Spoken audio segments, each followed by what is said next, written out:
Hai teman-teman, ketemu lagi dengan aku Dame di channel aku Dame's Oracle.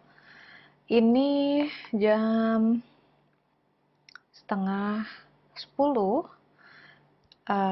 tanggal 5 Juni. Harusnya sih sudah full moon ya, dan aku mau coba kasih reading untuk pesan full moon. Tapi sebelum aku buka kartunya, aku mau pakai si World Offering dan Flower Therapy karena full moon sekarang energinya sangat feminin, sangat lembut. So, aku mau coba kasih channelingnya dulu gitu. Jadi, yang aku rasain selain dia sangat lembut, dia juga sangat powerful. Jadi misalnya teman-teman sekarang dia tuh kayak ngasih pesan bahwa jangan takut untuk ngelakuin apa yang teman-teman mau, karena ini adalah saat yang tepat. Jadi aku juga ngerasain kayak energi goddess gitu ya, kayak Dewi, dan dia kayak ibu gitu. Jadi dia emang gede banget. Artinya kalau ibu tuh gimana sih? Ibu itu kan selain lembut, dia juga sangat mengayomi. Dan dia juga sangat selalu make sure bahwa anak-anaknya itu safe dan mendorong gitu. Dia encouraging. Nah, mendorongnya ini juga kencang gitu. Karena memang di bawah lindungan dia itu aman. Jadi ini sebenarnya lagi kondisi yang aman, tapi memang butuh tindakan yang bold, butuh langkah yang besar, butuh keberanian. Nah, sekarang tinggal kitanya aja, kita berani apa enggak untuk melakukan hal tersebut gitu. Nah, uh, kurang lebih kayak gitu, dan aku bisa ngerasain kelembutan itu banyak sekali warna. Kalau kita visual ya, banyak sekali warna putih kayak tirai gitu kan, nggak serem sih ya ini ya, tapi sangat-sangat lembut. hmm, Apalagi ya, aku juga tadi pagi sudah channeling, tapi hanya aku share ke teman-teman deket aku di WhatsApp grup aku. Kalau misalnya kalian tertarik dengar, aku bisa bacain sih sekarang ya. Bentar, handphonenya di bawah. Jauh ya cuy.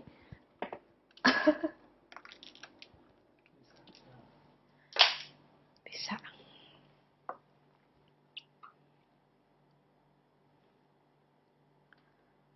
Bentar. Jadi tadi pagi aku meditasi di teras dan aku mendapat pesan ini dari semesta. eh ini untuk yang resonate aja, yang nggak resonate ya just take it as an entertainment only aja ya. Jadi tulisan aku bilangnya gini, bulan Juni ini energinya tinggi dan sangat bergejolak. Kalian mungkin juga udah denger ini dari video aku yang kemarin-kemarin, mungkin dari live juga yang kemarin. Dan secara keseluruhan tapi uplifting. Jadi meskipun dia bergejolak, kayak naik turun dan kayak ombak gitu ya, tapi sebenarnya sifatnya itu positif sekali. Vibrasinya tinggi. Dan sangat baik kalau kita bisa selaras dengan vibrasi alam ini.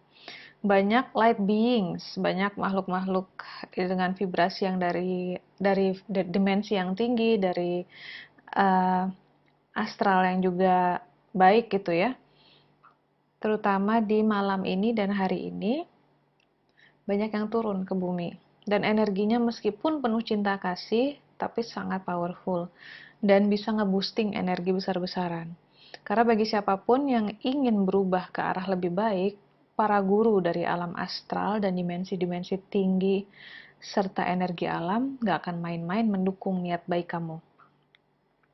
Kalau sungai ini bisa diibaratkan arus deras, memang serem kelihatannya, atau bisa dibilang seperti vortex. Nah, be brave teman-temanku, karena ini memang momen yang tepat untuk kamu mengambil langkah yang besar. Misal kamu bertekad untuk move on, maka ceburkanlah diri ke dalam arus tadi dan biarkan energi alam mendorong kamu.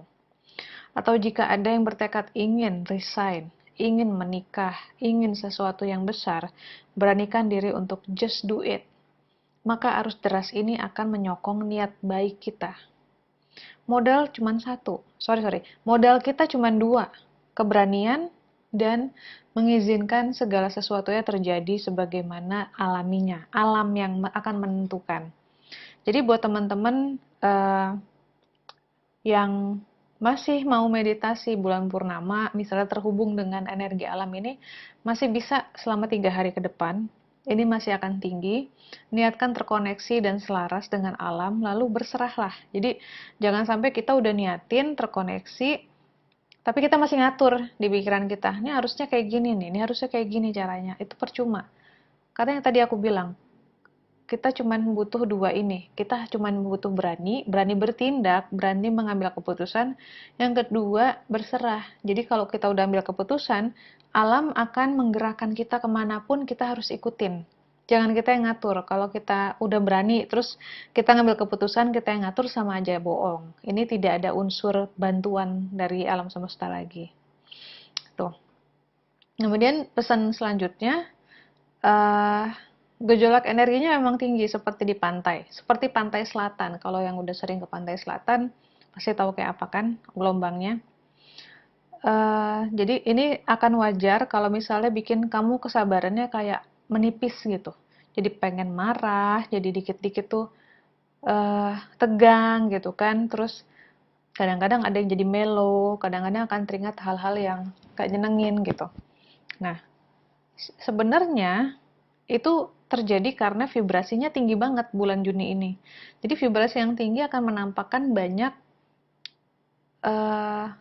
vibrasi-vibrasi yang rendah itu akan nggak cuma rontok tapi kelihatan. Nah di sini akan banyak keburukan terungkap, terutama keburukan diri sendiri. Tapi kamu nggak usah khawatir karena keburukan diri kita sendiri itu nanti kita saksikan sendiri. Orang lain nggak akan nyaksiin, tapi orang lain akan dipakai sebagai cermin, sebagai alat. Makanya akan banyak sekali kayak drama gitu ya, kayak pertengkaran-pertengkaran kecil sama anggota keluarga, kemudian mungkin sama klien kalau yang masih kerja gitu ya. Pokoknya jadi bikin emosi kita lebih naik turun. Nah itu sebenarnya kita mau dikasih lihat bahwa ternyata masih ada hal-hal yang perlu kita benahi di dalam diri. Orang yang emosinya naik turun berarti ya kalau kamu masih punya anger yang banyak, tentu akan emosinya naik turun. Gitu. Jadi keburukan ini akan ditunjukkan hampir setiap hari. Dan jadi misalnya kalau kita males ya kita akan dikasih lihat dampak kemalesan kita. Dan akan banyak sesuatu yang intinya cuma mau ngasih lihat ke kita bahwa banyak sekali hal yang di dalam diri kita yang perlu dibenahi. Nah, saranku di sini adalah jangan salahin orang lain, jangan salahin keadaan, atau jangan salahin kehidupan. Jadi beranilah menerima fakta bahwa emang diri gue itu masih banyak banget PR-nya dan itu harus dikerjain satu-satu. Dan terima diri sendiri, terima konsekuensi, lalu benahi. Jadi nggak cuman berhenti di terima konsekuensi aja. Terima konsekuensi, benahi gitu. Ya, jadi overall itu tadi yang barusan aku bacain dan aku sampaikan itu adalah energi yang aku rasain terutama hari ini, bulan Juni dan terutama hari ini. Nah, sekarang udah ada ini, kita coba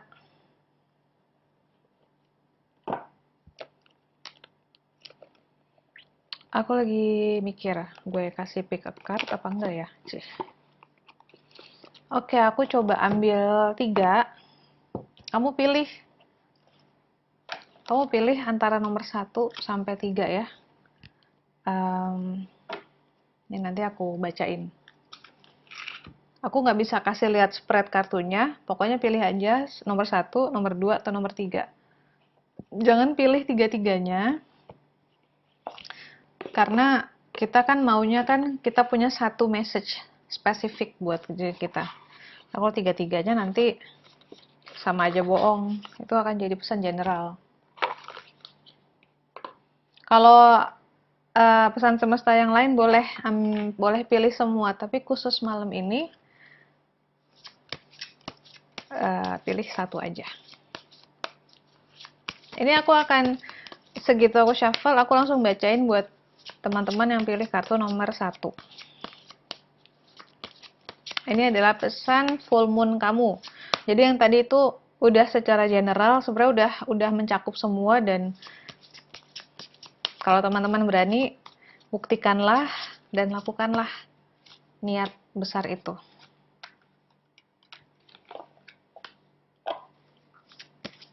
Oke.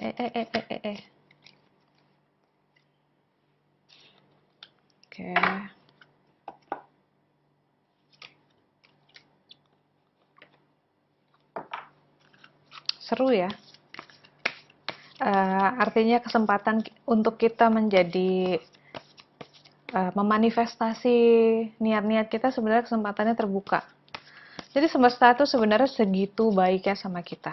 Kita banyak dikasih jalan, cuman sayangnya kitanya masih betah sama drama-drama kita yang dulu, masih betah sama masalah kita sendiri gitu kan. Padahal mungkin masalah itu juga sebenarnya udah bisa kamu buang dari kapan tahu. Ya, biar sekalian aja deh. Oke. Aku udah dapat semua. Aku bacain.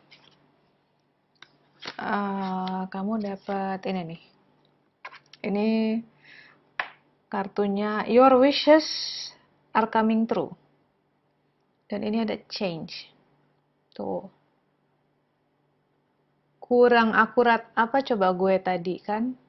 Kalau mau berubah, pasti segala keinginan kamu itu bisa kok kamu dapetin, ya.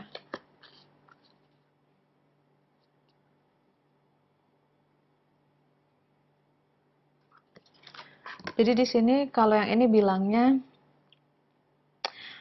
berubahlah dengan sebisa yang kamu sanggup lakukan gitu. Jadi dengan langkah yang, kalau kamu misalnya sanggupnya berubahnya kecil-kecil, lakuin. Yang penting kamu lakuin. Kalau kamu bisa misalnya 2 langkah lebih jauh, 2 langkah lebih jauh. Jadi kayak misalnya kamu sanggup nih melakukan 2 langkah lebih jauh, jangan kamu mundurin ke yang kecil-kecil lagi. Jadi ketahuilah kapasitas kamu sendiri. Banyak juga teman-teman yang kapasitasnya sebenarnya besar-besar, tapi karena dia takut, dia jadinya nggak mau maju 5 langkah ke depan. Dia maunya majunya satu-satu. Nah, itu jangan kayak gitu. Di sini harus pede. Kalau kamu yakin bisa melakukan, lakukan. Karena perubahan ini akan membawa kamu lebih dekat lagi dengan impian-impian kamu. Apapun itu. Mau itu berupa pekerjaan baru, mau itu berupa pasangan hidup, mau itu berupa cita-cita yang lain, misalnya mau belajar lagi, mau pindah rumah. Itu akan bisa terjadi kalau kamu berani mengambil langkah yang reasonable, yang wajar, mengambil langkah yang nyata gitu ya. Tapi kalau misalnya kamu dalam kondisi berkonflik dengan keluarga, ini aku ada nangkep vibrasi di mana ada mungkin di antara kamu ada yang milih kartu ini, tapi kamu dihadapi dengan konflik keluarga dan kamu ingin mengubah keadaan. Buat kamu, change di sini adalah kecil-kecil. Jadi jangan ambil bold step, jangan ambil langkah besar yang ekstrim kayak misalnya langsung kabur dari rumah kemudian ngekos, nggak gitu. Langkah kecil-kecil ini lebih seperti apa nih, misalnya kamu punya niat ingin ngekos gitu kan, kecil-kecilnya adalah kamu kumpulin uang sedikit-sedikit atau kamu coba apply jadi misalnya pekerja sambilan gitu ya. Jadi di sini aku ngerasa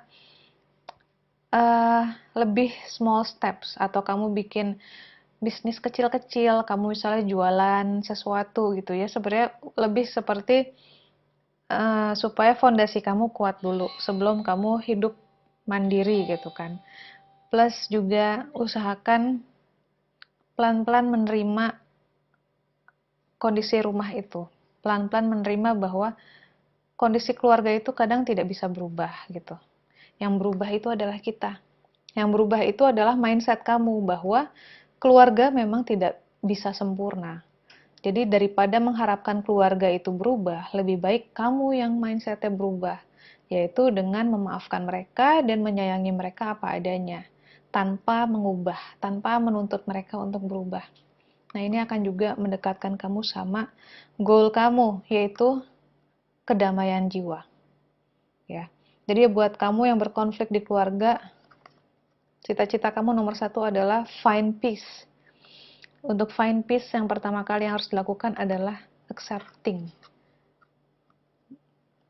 Menerima dulu, terima dulu, maafin dulu semuanya, baru kamu bisa menemukan kedamaian itu. Gitu ya. Jadi change di sini tidak selalu bentuknya fisik, tapi bisa juga di sini. Change di sini, perubahan pikiran, perubahan hati, perubahan tingkah laku.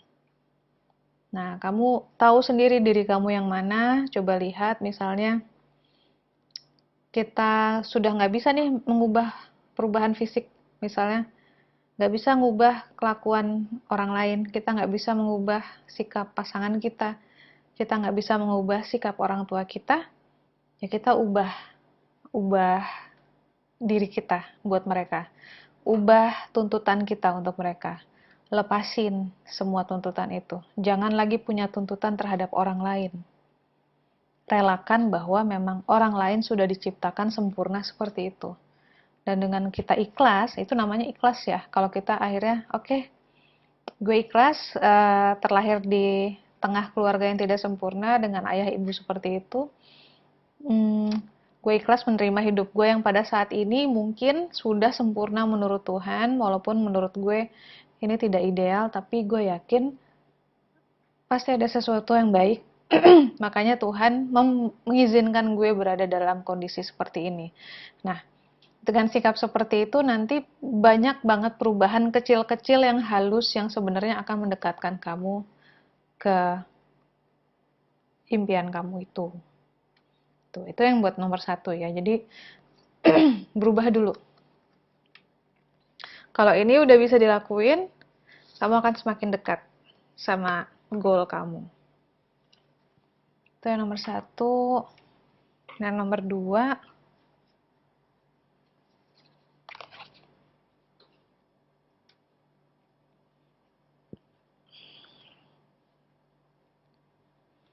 ini kartunya nuansanya putih. Di sini ada purification, penjernihan. Penjernihan. Ketawa sih, Beb. Dia bilang, by purifying your life of negative people, places, and experience, you attain true peace. Ya, jadi dengan memurnikan hidup kamu, aduh kok nggak asik banget sih nih, nggak kelihatan. Dengan memurnikan hidup kamu dari orang-orang yang negatif, dari tempat-tempat yang negatif, kamu akan mencapai kedamaian sejati gitu. Jadi susah kalau misalnya kita ingin hidup damai, tapi kita tidak mau melepaskan hal-hal yang membuat hidup itu tidak damai. Nah, di sini ada hardship. Nah, ini kelihatan banget bahwa yang kamu hadapi sekarang adalah kondisi yang memang nggak enak banget gitu. Jadi pesan full moon-nya adalah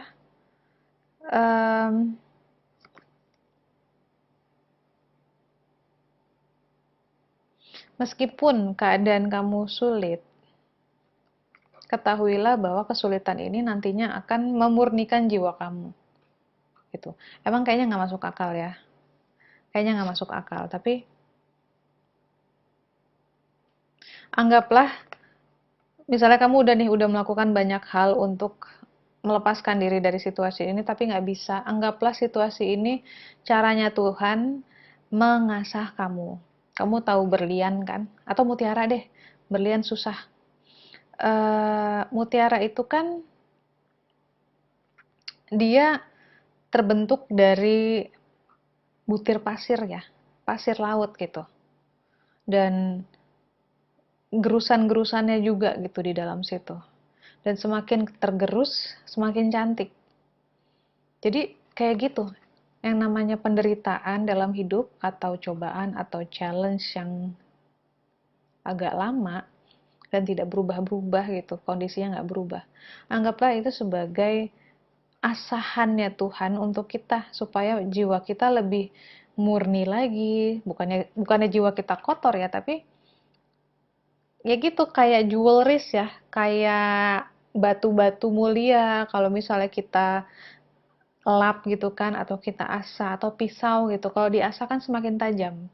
Itulah kita kalau kita sedang dihadapi dengan cobaan yang kayaknya nih gini. Lihat tuh.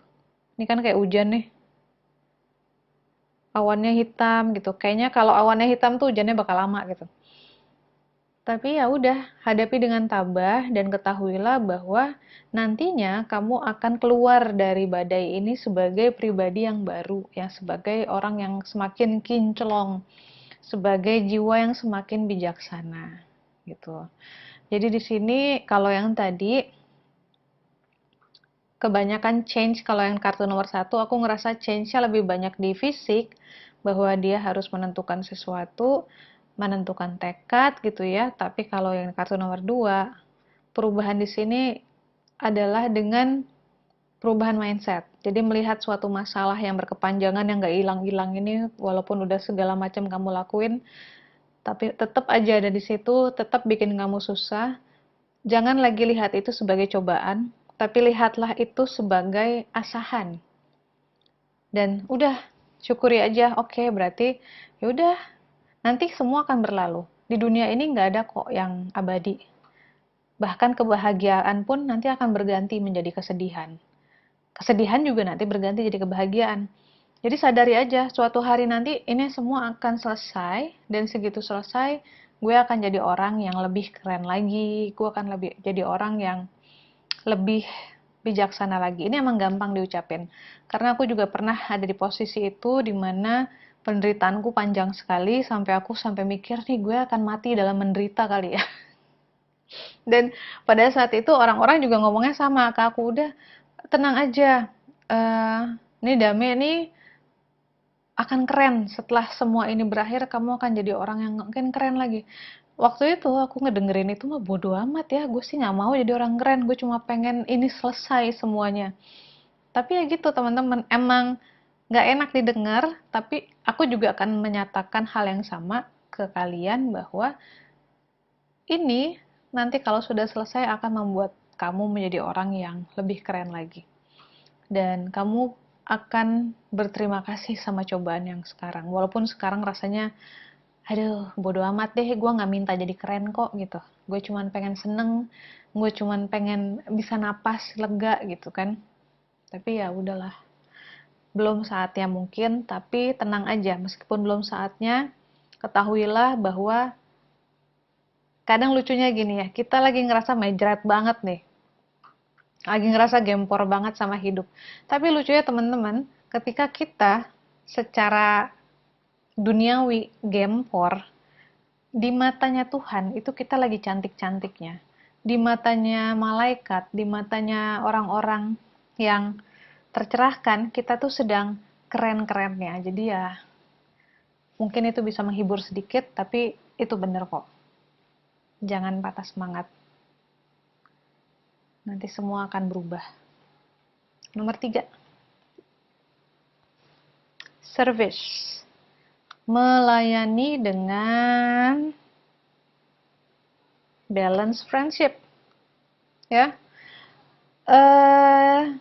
Pesannya adalah ini ada relationship yang tidak seimbang antara take and give-nya.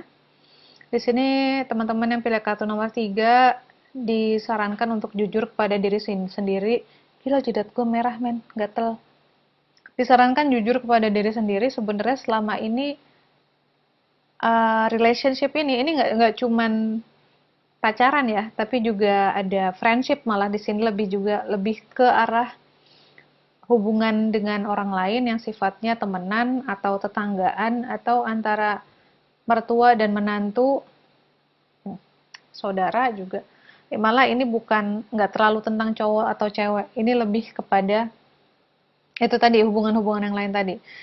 Hubungan sosial yang dekat, circle-nya. Nah, aku ngerasa ada take and give yang tidak balance. Mungkin kamu kebanyakan giving. Nah, kamu kebanyakan giving itu untuk apa? Coba tanya ke diri kamu, buat apa nih gue sih sebenarnya gue buat apa sih?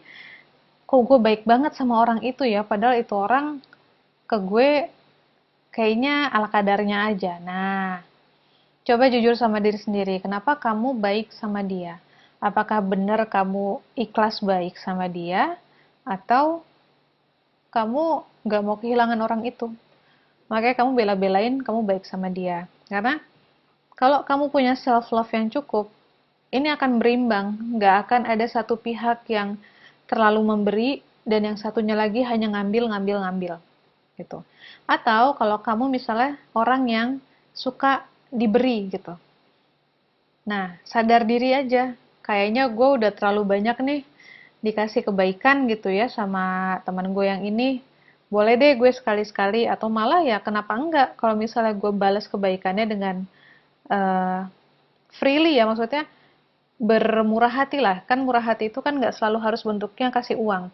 Kamu bisa misalnya masakin dia, bikinin dia kue gitu kan, atau just be there gitu untuk mereka. Nah, jadi diseimbangin. Kamu sendiri yang tahu kamu bagian yang mana gitu. Bagian yang suka memberikan atau bagian yang suka diberikan. Nah, semakin banyak kamu diberi, maka sebenarnya itu adalah pertanda kamu juga harus semakin banyak memberi ke orang. Gitu kan? Kalau kita berkelimpahan rezeki nih, kan berarti kita dikasih ya, dikasih dari sama Tuhan gitu kan. Kita dikasih rezeki macam-macam kan bentuknya, nggak cuma duit, nggak cuma makanan, kita sehat pun itu udah rezeki. Kita punya teman banyak yang baik-baik pun itu rezeki. Jadi ya boleh kita share ke orang makanan, atau kita kasih tip lebih banyak daripada yang biasanya ke babang-babang Gojek gitu kan. Apapun, bermurah hatilah gitu loh. Dan buat teman-teman yang selama ini suka enggan, ada juga loh teman-teman yang enggan dikasih ya. Sekarang coba belajar receiving, belajar menerima. Kalau orang ingin kasih sesuatu, terima dengan tulus tanpa berpikiran aneh-aneh. Wah, ini kenapa nih gue kok tiba-tiba dia pengen ngasih ini, pengen ngasih itu. Syukuri aja bahwa oh oke, ada rezeki. Wah, dapat makanan, rezeki. Wah, dapat. Nah, jadi itu akan menumbuhkan perasaan berkelimpahan. Kalau kita sudah melimpah, kita pasti akan otomatis pingin sharing. Jadi kalau masih punya perasaan kayak pelit gitu ya, nggak mau bagi-bagi ke orang, berarti mentalnya belum sampai ke abundance, belum sampai ke berlimpahan. Gitu ya. Jadi yang terakhir tadi, aku ulangin lagi sedikit, tentang take and give. Usahakan dalam berteman, berhubungan dengan orang lain itu, ada take and give yang wajar. Jangan sampai timpang, jangan sampai kita kelebihan ngasih, atau kita kelebihan ngasih, kemudian kita kekurangan ngasih gitu. Ya pokoknya kurang lebih kayak gitu. Harus tahu wajarnya di mana, dan jangan sampai ada motif untuk menyenangkan orang lain. Ya, karena kalau kita ngasih orang sesuatu dengan tujuan supaya orang itu begini, orang itu begitu, orang itu seneng, orang itu bisa terus-terusan ada dalam hidup kita, itu udah energinya sudah beda, sudah tidak pure dan nggak tulus, dan orang itu bisa ngerasain kok kayak gitu. eh Ya kayaknya gitu aja sih. Moga-moga bisa connect ya, karena ini udah bener-bener bagus banget, dan moga-moga ada di antara kalian yang memang akhirnya berani untuk mengambil sikap terhadap apapun yang memang sedang dibutuhin sekarang. Ya, jangan ditunda-tunda. Kalau itu sudah merupakan hal yang selama ini at the back of your head, artinya selama ini udah sering banget kamu pikirin gitu ya, udah sampai malah kayak udah berbulan-bulan, kok kayaknya misalnya gue harus ini, gue harus itu gitu. Itu dilakukan, jangan ditunda lagi, karena di tahun depan itu udah makin susah kesempatannya untuk memperbaiki apa yang sebenarnya bisa diperbaiki sekarang. Gitu. Apalagi ya? Hmm, aduh, aku benar-benar sungguh-sungguh berharap teman-teman berani bertindak sih. Uh, buat buat orang lain yang kenal aku, mereka suka bilang aku orangnya pemberani karena aku berani bertindak. Sebenarnya bukan karena aku berani bertindak, Kak, tapi lebih kayak aku takut sebenarnya untuk melakukan langkah-langkah besar, tapi aku lebih takut lagi tidak bertumbuh gitu. Jadi aku lebih baik menderita karena going out of the box gitu ya, karena pergi dari comfort zone aku, daripada aku nyaman tapi aku nggak bertumbuh gitu. Dan aku bisa ngerasain ketika aku udah terlalu nyaman, tidak ada perubahan apa-apa, itu aku nggak bisa sih kayak gitu. Jadi ya, aku nggak tahu gimana buat kalian, cuman aku akan selalu ingetin, nggak ada ruginya untuk bertindak berani, tentunya dengan yang wajar ya, maksudnya kita nggak merugikan orang lain gitu. Nggak ada ruginya untuk bertindak berani karena kamu cuman punya hidup saat ini aja. Dan waktu nggak bisa diputar balik, teman-teman. Waktu terus jalan ke depan, kita nggak akan tahu lagi kapan kita punya kesempatan untuk melakukan hal itu. Oke? Have a nice weekend. Semoga malam ini tidurnya enak. Dan jangan lupa meditate kalau bisa. Kalau nggak bisa hari ini, masih punya 2 hari lagi. Dan kirimkan cinta kepada diri kamu, kirimkan cinta kepada semesta, dan jangan lupa selalu berterima kasih kepada Tuhan. Oke? See you. Dadah.